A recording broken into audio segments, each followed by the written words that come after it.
ವಜೆ weekend program ಅಜ್ಜಿ ಏನಾದ್ರೂ plan? ಅರೆ ಎಲ್ರೂ ಕೂತ್ಕೊಳ್ಳಿ, ನನ್ ಮೊಮ್ಮಗ ಬಂದ. ಎಲ್ರೂ ಕೂತ್ಕೊಳ್ಳಿ ಕೂತ್ಕೊಳ್ಳಿ ಕೂತ್ಕೊಳ್ಳಿ ಕೂತ್ಕೊಳ್ಳಿ. ಅಜ್ಜಿ ನನ್ನನ್ ಯಾಕೆ ಕರೆಸಿದ್ರಿ? ಯಾಕಂದ್ರೆ ಇಂದಿನ ಕ್ಲಾಸ್ ನೀನ್ ತಗೋಬೇಕು. ನಾನು? ಹಾ, ಇಲ್ಲಿ ಎಲ್ರಿಗೂ ಪ್ರಶ್ನೆ ಇದೆ. ಮ್ಯೂಚುವಲ್ ಫಂಡ್ ಸೀನಿಯರ್ ಸಿಟಿಸನ್ಸ್ಗಾಗಿ ಸರಿಯಾಗಿದ್ಯಾ ಅಂತ. ಅರೆ ಅಜ್ಜಿ, ಇದೆಂತ ಪ್ರಶ್ನೆ? ಮ್ಯೂಚುವಲ್ ಫಂಡ್ಸ್ ಎಲ್ರಿಗೂ ಸರಿಯಾಗಿದೆ ಅಂದ್ರೆ ಸೀನಿಯರ್ ಸಿಟಿಸನ್ಸ್ಗೆ ಕೂಡ ಸರಿಯಾಗಿದೆ. ಎಲ್ರೂ ಸೀನಿಯರ್ ಸಿಟಿಸನ್ಸ್ ಅಲ್ಲ ಮಗು, ಬೇರೆ ಬೇರೆ ಆಗಿರ್ತಾರೆ. ಬೇರೆ ಹೇಗೆ? ನೀವ್ ಹೇಳಿ ಮಿಸ್ಟರ್ ವರ್ಜೆ. ಸುಬ್ಬು, ಪೆನ್ಷನ್ ಬರುತ್ತೆ ಆದ್ರೆ ಸ್ಯಾಲ್ರಿಗಿಂತ ತುಂಬಾ ಕಡಿಮೆ. ಪ್ರಾವಿಡೆಂಟ್ ಫಂಡ್ ಕೂಡ ಇದೆ ಆದ್ರೆ ಕೂತು ತಿಂದ್ರೆ ನಿಧಿಯು ಮುಗಿದ್ಬಿಡುತ್ತೆ.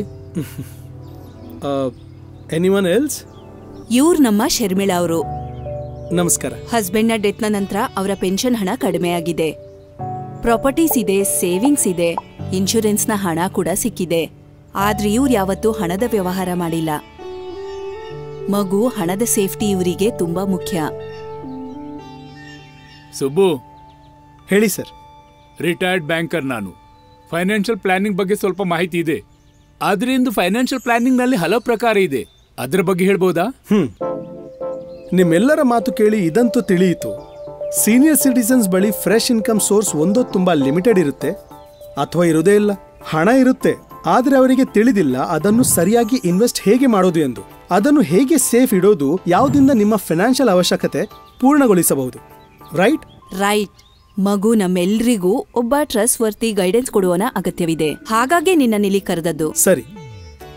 ಎಲ್ಲಕ್ಕಿಂತ ಮೊದಲು ಸೀನಿಯರ್ ಸಿಟಿಸನ್ಸ್ ಎಂದೂ ತಮ್ಮ ಪೂರ್ತಿ ಹಣ ಒಂದು ಇನ್ವೆಸ್ಟ್ಮೆಂಟ್ ಇನ್ಸ್ಟ್ರೂಮೆಂಟ್ ನಲ್ಲಿ ಹಾಕಬಾರದು. ಅದನ್ನು ಸ್ಪ್ರೆಡ್ ಮಾಡಬೇಕು ಅಕ್ರಾಸ್ ಇನ್ವೆಸ್ಟ್ಮೆಂಟ್ಸ್. ಅಂಕಲ್, ನೀವೇ ಹೇಳಿದಂತೆ ಒಂದು ವೇಳೆ ಕೂತು ತಿಂದ್ರೆ ನಿಧಿನೂ ಮುಗಿದ್ಬಿಡುತ್ತೆ. ಹಾಗಾಗಿ ಮ್ಯೂಚುವಲ್ ಫಂಡ್ಸ್ ನಲ್ಲಿ ಇನ್ವೆಸ್ಟ್ ಮಾಡೋದು ಅಗತ್ಯವಿದೆ. ಆದ್ರೆ ತಿಳಿದುಕೊಂಡು, ಮ್ಯೂಚುವಲ್ ಫಂಡ್ಸ್ ನಿಮ್ಗೆ ನಿಮ್ಮ ಹಣ ಗ್ರೋ ಮಾಡೋ ಆಪರ್ಚುನಿಟಿ ಕೊಡುತ್ತೆ. ನೀವು ಬಯಸಿದಾಗ ನಿಮ್ಮ ಇನ್ವೆಸ್ಟ್ಮೆಂಟ್ ನ ವಿಡ್ರಾ ಮಾಡಬಹುದು.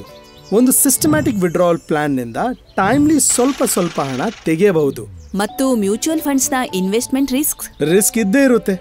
ಆದ್ರೆ ನೀವು ರಿಸ್ಕ್ ನ ಬಗ್ಗೆ ತಿಳಿದು ಸಲಹೆ ತಗೊಂಡು ಇನ್ವೆಸ್ಟ್ ಮಾಡಿದ್ರೆ ಆ ರಿಸ್ಕ್ ಮ್ಯಾನೇಜ್ ಆಗಬಹುದು. ಅಂದ್ರೆ ಮ್ಯೂಚುವಲ್ ಫಂಡ್ ಸೀನಿಯರ್ ಸಿಟಿಸನ್ಸ್ಗೂ ಕೂಡ ಸರಿಯಾಗಿದೆ, ಆದ್ರೆ ಸರಿಯಾಗಿ ತಿಳ್ಕೊಂಡ್ ಮಾಡಿ. ಅಜ್ಜಿ, ನಿಮ್ಮಂತಹ ಸೀನಿಯರ್ ಸಿಟಿಸನ್ಸ್ ಪೂರ್ತಿ ವಟಾರದ ತಪಾಸಣೆ ಮಾಡ್ಕೊಳ್ತೀರಾ.